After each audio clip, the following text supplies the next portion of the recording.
નમસ્કાર. ઉના તાલુકાના દેલવાડાથી જૂનાગઢ વચ્ચે બંધ પડેલી મીટર ગેજ ટ્રેન ફરી શરૂ કરવાની માંગ સાથે દેલવાડા ચેમ્બર ઓફ કોમર્સના આગેવાનો અને વેપારીઓ રેલવે સ્ટેશન ખાતે અનશન પર બેઠા હતા. સાથે જ ગીરગઢડા તાલુકાના સનવાવ અને હરમડિયા ગામોમાં પણ લોકોએ ધરણા કરીને ટ્રેન શરૂ કરવાની માંગ ઉઠાવી.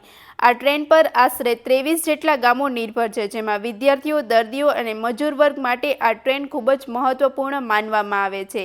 આ દરમિયાન દેલવાડાના સરપંચ વિજય બાંભણિયાએ સાંસદ રાજેશ ચુડાસમાને રજૂઆત કરી, જેના અનુસંધાને ટ્રેન શરૂ કરવાની બાહેધરી આપવામાં આવતા આંદોલન સમેટાયું.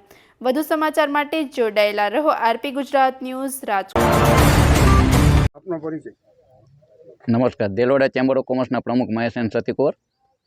મહેશભાઈ, આજરોજ આપ પ્રતિક ઉપવાસ ઉપર બેઠા હતા.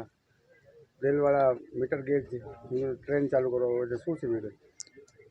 એ ઉપવાસ માટે અમે બધા ચેમ્બર ઓફ કોમર્સના વેપારી તમામ અમારી સાથે આવીને બેઠેલા હતા ને જૂનાગઢની અને દેલવાડા વચ્ચેની જે ટ્રેન બનશે એ વિશે અમે આંદોલન કરેલું છે. એમાં અમને ત્યાંના સરપંચશ્રી અમારા ગામના રાજ્ય ચુડાસમા ને સંજયભાઈ પરમાર ને રેલવે સ્ટેશનના ડિપાર્ટમેન્ટ આખું અમારે પોલીસ સ્ટાફે સાથે મળીને અમને પારણા કરાવ્યા છે ને બાંયધરી આપી કે અમે વહેલી તકે જૂનાગઢ દેલવાડા ટ્રેન પાછી ચાલુ કરાવી આપશું.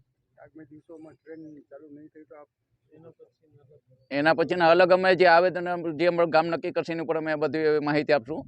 કેમ કે અત્યારના જે એમને આશ્વાસન આપ્યું છે, જો વહેલી તકે માન્ય નહીં રહે તો અમે આનાથી ઉગ્ર આંદોલન જવાની શક્યતા ધરાવે છે દેલવાડા. કેમ કે 29 ગામ છે, 29 ગામને ધ્યાનમાં રાખીને સરકારે ડિસિઝન લેવું.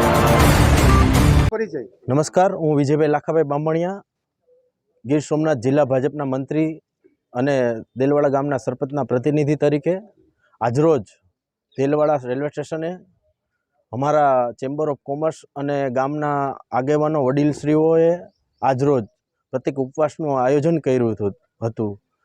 એ મારા ધ્યાનમાં વાત આવવાથી અમારા જિલ્લાના અધ્યક્ષ સંજયભાઈ પરમાર, જિલ્લા ભાજપના પ્રમુખશ્રી છે, તેમની સાથે વાત કરી અને MP રાજેશભાઈ ચુડાસમા સાથે વાત કરી અને આ આંદોલન છે એ બહુ લાંબા રૂટમાં ન જાય અને પોઝિટિવલી જે સરકારે પરિપત્ર કર્યો છે એ પરિપત્રનું પાલન કરી અને તાત્કાલિક ધોરણે જૂનાગઢ દેલવાડા ટ્રેન ચાલુ થાય એ માટે મેં તમામ વેપારીઓને, કારણ કે વેપારીઓ દુકાનો બંધ કરી અને ગામમાંથી આવી જતા ગામમાં કોઈ માહોલ ન શાંતિથી જળવાઈ રહે તેના માટે અમે વેપારીઓને સાથે રાખી અને અમારા પંચાયતના સદસ્યોને અમે બધા સાથે મળી અને આ પ્રતિક ઉપવાસ આજના જ સમેટાઈ જાય એવો પ્રયત્નો કર્યા છે. અને એમાં ચેમ્બર ઓફ કોમર્સે પણ અમારી સાથે રહી અને અમને સહકાર આપ્યો છે.